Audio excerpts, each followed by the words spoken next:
Goedenavond, dit is het Zeeuwse nieuws van zaterdag 22 november.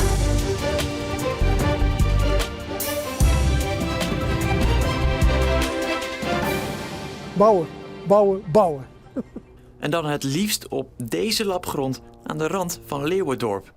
Als het aan de Dorpsstraat ligt, worden hier zo snel mogelijk een 50-tal huizen neergezet.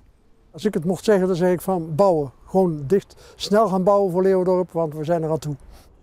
Dit stuk grond van ruim 3 hectare is in 2009 gekocht door de gemeente Borselen met als doel daar ooit woningen op te zetten. Maar inmiddels is het 2025. Nee, nog steeds geen huizen. Dus we hebben een poosje geleden weer eens gezegd van nou, we gaan de spandoeken weer eens tevoorschijn halen. En dan zeggen we ook van ja, we willen toch dat stukje gezonde groei in Leeuwendorp hebben. De Dorpsraad kaart al jaren aan dat hier huizen gebouwd kunnen worden. Maar die kans wordt maar niet verzilverd. Als tegenreactie zegt de gemeente Borselen dat er net een nieuwe woonwijk is bijgebouwd. En dat er nu eerst andere dorpen aan de beurt zijn. Maar we zitten nu weer, omdat die wijk vol is, zitten we te wachten op een stukje uitbreiding voor de komende 10 à 15 jaar. En dat is natuurlijk ook belangrijk voor de school. We hebben hier een hele gezonde school. Kijk, die begint nu een beetje af te vlakken doordat de woningbouw stilstaat. En wij willen niet dat die lijn naar beneden afbuigt. En dat zijn ook van die zaken die voor een dorp belangrijk zijn. Volgens de gemeente is de behoefte aan woningbouw in Leeuwendorp bekend. Net als bij de andere dorpen. Deze mensen waagden zich vanochtend aan het groot dicté der Nederlandse taal. Aan hen de taak om woorden als expressionistisch, bietelhaar en privéontboezeming correct te spellen. En dat bleek achteraf om verschillende redenen niet gemakkelijk. Schrijfkramp. Wat ik ergens hoorde. Vreselijk. En een tempo. Ik dacht, die mevrouw is aan het voorlezen, maar het lijkt wel als ze met de trein mee moet. Ging zo snel. Ik doe het nog een keer, zei ze dan. En toen dacht ik van, ho! Ja, die was weg. Ik lees de zin nog eens helemaal. En dan was er één woord waar vrijwel iedereen moeite mee had. De B-R-E-I-S-C-H-E-I C-O-L-L-E-C-T-I-O-N-N-E-U-R. Maar of het juist is, weet ik niet. Heeft u thuis meegeschreven? We zochten natuurlijk breischei-collectioneur. En hoewel hij dat woord fout spelt, heeft hij de rest toch aardig goed gedaan. Met maar liefst 5 fouten werd in de Zeeuwse bibliotheek de Belgische Kevin uit Brugge tot winnaar uitgeroepen.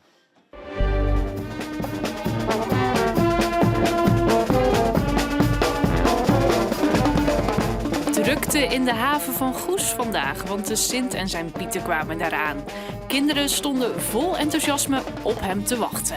Omdat je krijgt heel veel pepernoten en het is maar 1 keer per heel jaar. Dus daarom is het heel leuk. Wat wil ik eens krijgen? Als het maar een cadeautje is. Als het maar een cadeautje is, dan vind ik het wel leuk. Eenmaal aan land deelde de Pieten pepernoten uit. Voor deze Piet een laatste keer, want hij gaat met Pietenpensioen. Ik heb in heel Zeeland en heel veel in Goes voor 35 jaar lang de kinderen proberen te vermaken. Maar ja, op een gegeven moment is het niet meer verantwoord om als Piet op het dak te lopen met Odyssee. Dus ja, dan moet je eens afscheid nemen. En ik ben blij dat ik het op een gezonde, goede manier in Goes kan afsluiten. Sinterklaas is nu op de meeste plekken in Zeeland aangekomen. Morgen bezoekt hij nog onder meer Grauw.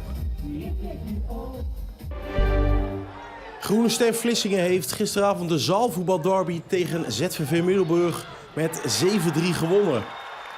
Hier kijken we naar een doelpunt van Galit El Attash namens de thuisploeg. Groene Ster vorig seizoen gedegradeerd uit de Eredivisie en ZVV Middelburg.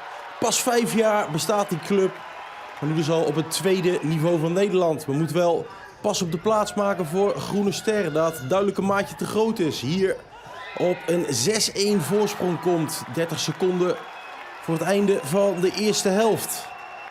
Baskersburg afgeladen vol. 800 toeschouwers zien dus dat Groene Ster zijn status waarmaakt als beste zaalvoetbalvereniging van onze provincie. Monsterscoren blijft ZVV Middelburg in de tweede helft bespaard. Hier kijken we naar het laatste doelpunt van de wedstrijd. 7-3 wordt het uiteindelijk. Groene Ster blijft na 8 wedstrijden bovenaan in de eerste divisie. ZVV Middelburg zakt naar de 7e plaats.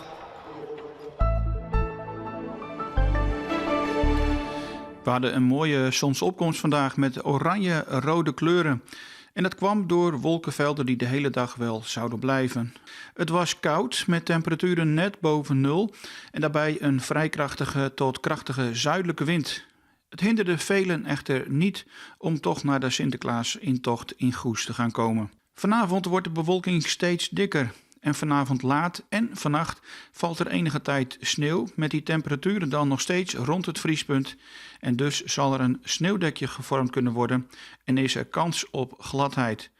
Zondag wordt dan bewolkt met regen en een vrij krachtige wind uit zuid tot zuidwest, windkracht 4 tot 6. Het blijft dus koud met maximumtemperaturen van 2 tot 6 graden maximaal.